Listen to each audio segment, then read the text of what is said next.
Bien, para hablar de lo que es la génesis tumoral, es como los carcinógenos van produciendo daño a nivel del material genético de la célula. Nuestro organismo tiene todavía una opción de poder corregir ese daño, y si no puede corregir ese daño, evitar que esa célula se dañe de una manera tradicional. Pero hay situaciones en las cuales esto no se va a dar. Entonces, esta célula dañada va a proliferar, va a originar lo que es la neoplasia, ¿no? Entonces, a eso nos vamos a referir de manera general ahora en relación al tema de génesis tumoral. Entonces, en el recuadro inferior, acá, esto es lo que sucede normalmente en nuestro organismo cuando hay un daño genético. Dice, cuando la célula sufre daño genético, activa mecanismos de reparación de ese daño. Si no se puede reparar el daño, activa otros mecanismos internos, ¿verdad?, para que la célula con daño genético no pueda replicarse con la apoptosis. Ahí está. Otro beneficio de nuestro organismo de la apoptosis, ¿no? Precisamente permite que la célula con daño irreparable de material genético muera o active mecanismos internos que permitan su. Esto es lo que sucede, ¿ya? Pero hay situaciones en las que esto no va a pasar, entonces se van sucediendo esta serie de fenómenos que en definitiva van a terminar dando una expansión clonal, o sea, una proliferación de esa célula que en definitiva va a desarrollar o va a terminar siendo la neoplasia. Entonces vean, cuando hay un daño genético no letal, tendría que suceder esto primero. Si no se puede dar esto, no se puede reparar, tendría que suceder esta situación. Pero ahí empieza la falla, ¿no? Hay una falla en lo que es la reparación de ese genoma. Empiezan a producirse acumulación de mutaciones. Esa célula con ese daño empieza a proliferar. Por eso dice acá, hay una pérdida del control del ciclo celular y la apoptosis, y termina dando lo que es una expansión clonal, una neoplasia.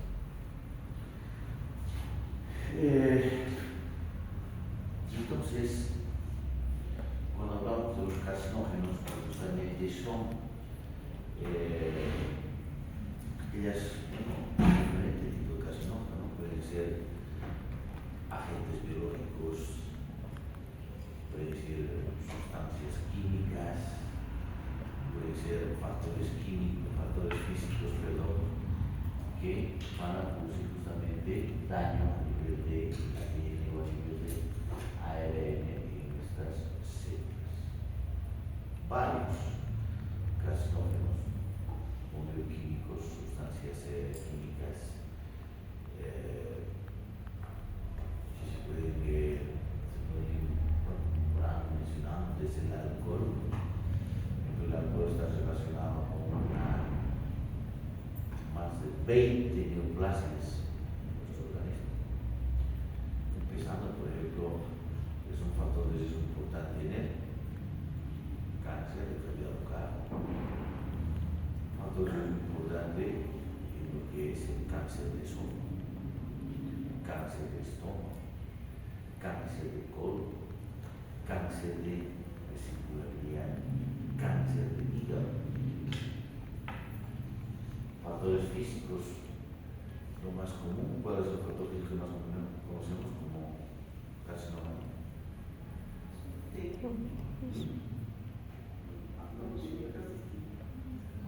Carcinógeno, factor físico. Lo de la piel, ¿qué es? Los rayos Rayos UV inducidos por la luz solar, cáncer de piel, carcinoma epidermoide, carcinoma celular, melanoma, factor 1, factor físico. Biológicos, virus, ahí está el virus del papiloma humano, agente causal del cáncer uterino, otro biológico, ¿verdad? Es muy común con nosotros.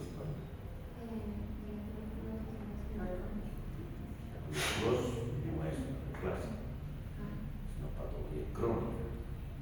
Estamos hablando ahorita de neoplasias, los carcinógenos, a ver, otro biológico que estamos con la diaria con nosotros. ¿Ah? De las bacterias en el Gastritis. Helicobacter pylori. Obviamente se lo conoce como un carcinógeno potencial para el cáncer de estómago. Y más allá podría, como agente etiológico, no entra eso porque no es la única causa. Caso que estamos hablando también. Pero hay diferentes carcinógenos que van a producir daño acá. ¿No? ¿Y cómo actúan los carcinógenos? ¿A qué nivel actúan los carcinógenos? Van a actuar, por ejemplo, a nivel de los protooncogenes. Ya vamos a ver de qué manera. Oncoproteínas. Van a actuar a nivel de los genes supresores de tumores, pues se llama términos supresores de tumores, o sea, estos genes evitan que esa célula dañada a nivel del material genético prolifere. Pero si este gen supresor de tumores es bloqueado, no hay quien evite esa proliferación. Y eso es el carcinógeno. Los carcinógenos también van a actuar a nivel o alterando lo que es la reparación del ADN. O evitando la apoptosis. Vamos a hablar de apoptosis, ¿no? Ejemplos, ¿qué tipo de células mueren por apoptosis? Células con daño a nivel del material genético, daño irreparable por apoptosis. Los carcinógenos también van a impedir esto, entonces la célula no puede proliferar, ¿no? O sea, prácticamente, de manera general, los carcinógenos evitan todo lo que es la separación del ADN o aquellos mecanismos del organismo que permitan que esa célula dañada prolifere, que evitan que esa célula dañada prolifere. Y entonces, ¿cómo actúa a nivel de los protooncogenes? Haciendo justamente que se produzca una mutación a nivel del protooncogen y al mutarse va a llegar a formar lo que son los oncogenes. ¿Y qué acción tiene el oncogen? Son oncoproteínas, como dice oncogen, oncoproteínas, que van a facilitar ¿qué cosa? La proliferación celular. Favorece la proliferación de esa célula dañada. Entonces, eso hace que ese protooncogen vaya a una mutación y forme el oncogen. El oncogen o favorece la proliferación celular. Y dentro de estos oncogenes es el oncogen RAS, que es uno de los más importantes, que dice justamente que activa la transcripción celular, activa la transcripción del ADN. Al activar la transcripción, favorece esa proliferación de la célula. Bueno, pero ustedes vayan y cuando revisen una neoplasia y vayan a la parte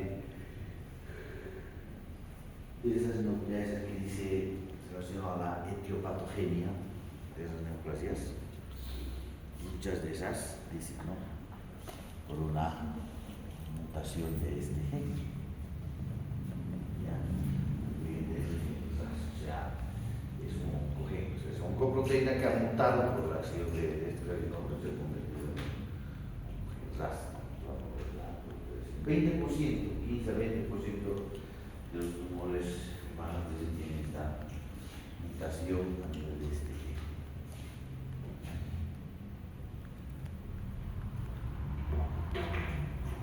Ahora vemos los genes supresores de tumores. ¿Cómo actúan estos genes de los genes supresores? Primero, pueden actuar deteniendo la replicación celular.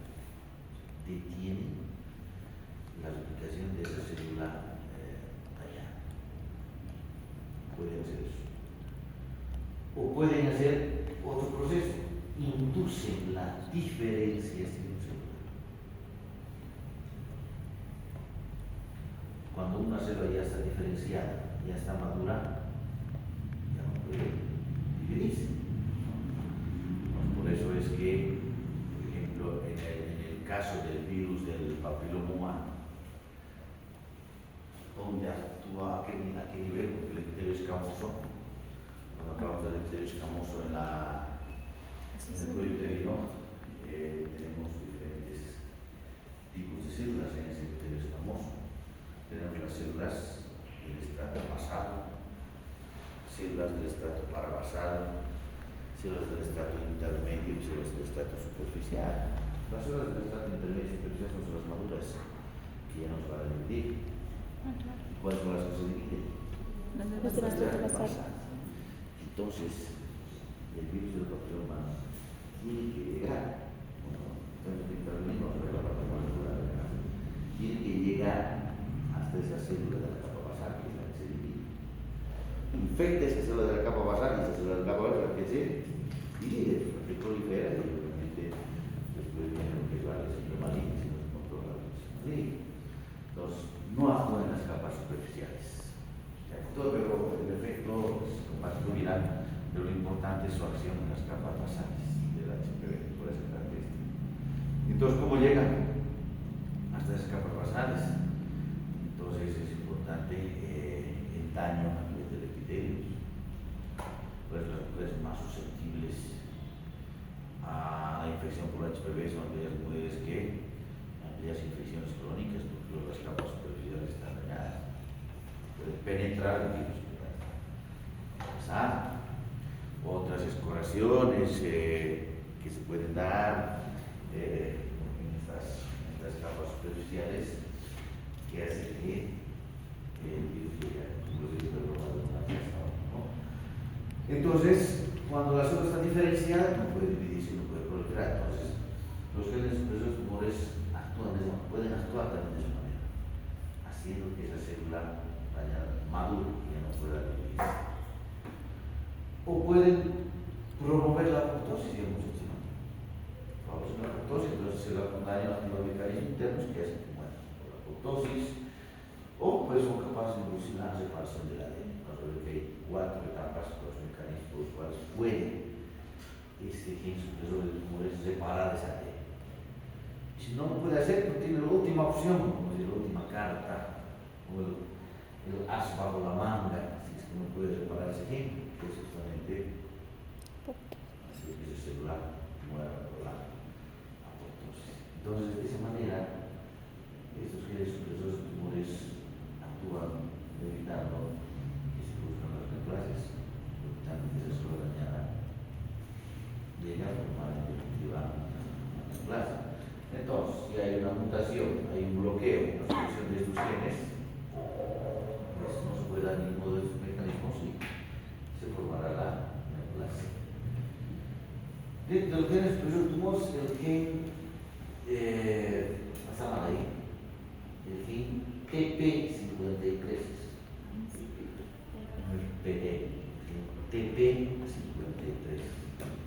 es el más importante de todos los genes supresores de tumores, por eso también se lo denomina como el guardián del genoma. Importante este gen TP53, pero y un 50%, imagínense, 50% de las neoplasias están relacionadas con la mutación. De los van a ver ahí, ¿no? Mutación del RAS, mutación del TP53, son papeles importantes en el desarrollo de esas. ¿Cuáles son las características de este gen que está localizado, como ven ahí, en el nivel del brazo corto del cromosoma 17 y produce la proteína P53. Y produce esta proteína P53 y con esta proteína es la que actúa en los diferentes mecanismos que vamos a ver, evitando la proliferación celular de esa célula.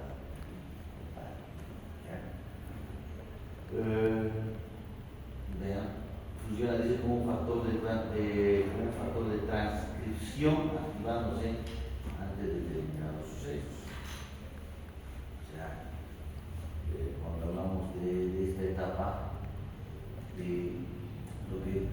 lo que trata de explicar esto es que cuando hay daño a nivel del material genético, a nivel del ADN de la célula, este gen produce esta proteína P53 y esta evita la proliferación en la etapa del ciclo celular, ¿no? La hipoxia, si bien la hipoxia no es una causa de neoplasia, ¿no? No es una causa de neoplasia, pero también actúa en estos casos porque cuando hay una disminución en el aporte de oxígeno, se generan radicales libres en nuestro organismo que son tóxicos. Los radicales son tóxicos. ¿Por qué? Porque pueden producir fragmentación del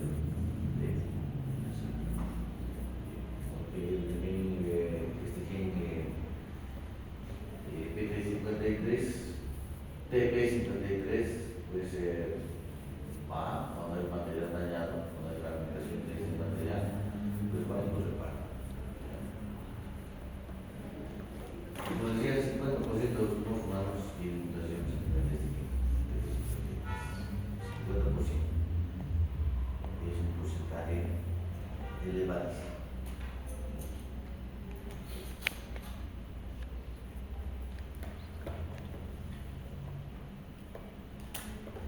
Entonces, estos son los pasos de cómo actúa este gen TP53. ¿De qué manera puede participar cuando hay daño a nivel de material genético de la célula por un carcinoma?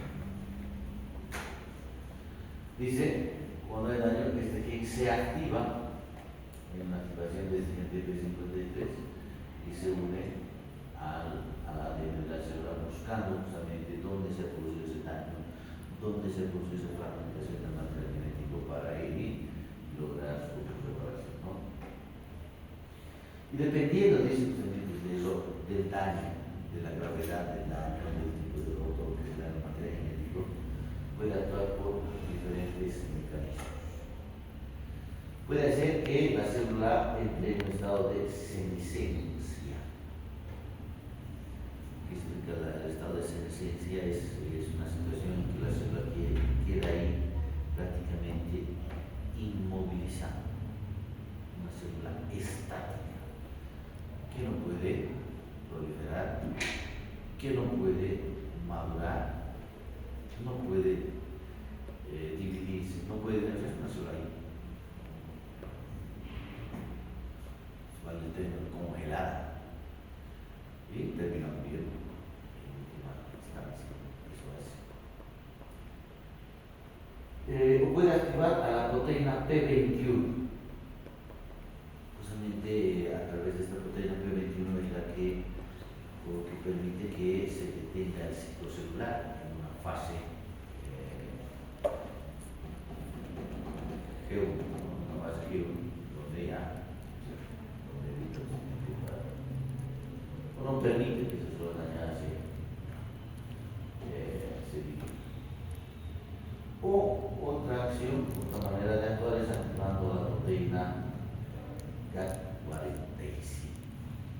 La proteína ya pues puede hacer que pudiera reparar ese daño. Y si todo esto falla,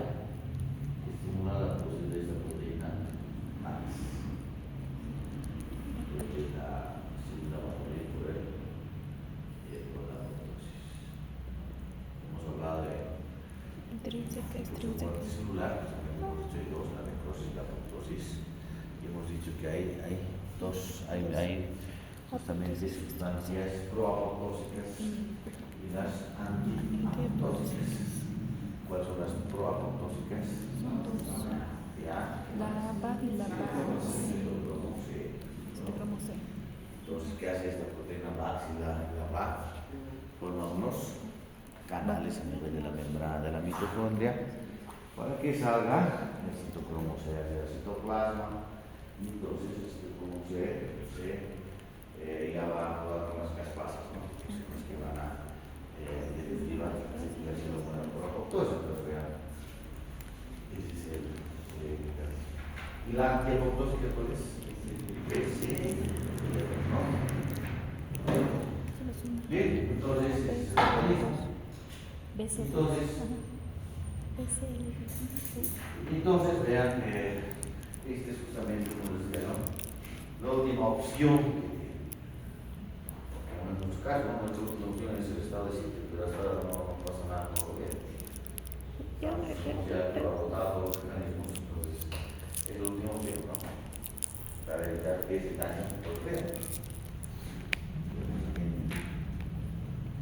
¿Qué pasa con su gobierno? ¿Y qué pasa cuando el gen TP53 se muta? Pues ha mutado. Calculación justamente de carcinógenos, esas cosas. No se va a activar. Y entonces no se separa el ADN, no se detiene el ciclo celular, entonces la célula dañada queda como una célula mutante, hay una expansión, una proliferación de esta célula que termina formando el neoplasma. Más sencillo el camino, ¿no? Más difícil la parte normal, la parte ya más fácil de desarrollarse. ¿Cómo actúan los carcinógenos? Si tienen alguien por los carcinógenos. ¿Cómo actúan los carcinógenos? Dependiendo si son carcinógenos químicos, físicos, los virales tienen otra forma, de cierta manera particular de actuar, pero los físicos y químicos actúan de esta manera en dos fases, como es la fase de iniciación y la fase de promoción. La fase de iniciación, hasta acá es lo que tendría que suceder, ¿no? Si hay un daño a nivel del material genético, bueno, pues la célula tiene que activar estos mecanismos de protección, hacer la reparación apoptosis, pero esto falla por acción justamente de estos carcinógenos. ¿Y qué pasa? Se produce una célula con daño permanente, lo que se llama justamente célula iniciada, fase de iniciación. Y esa célula iniciada, ya en la fase de promoción hay una proliferación justamente de esta célula dañada, que va a formar un clon neoplásico y esto va a ocasionar una neoplasia maligna.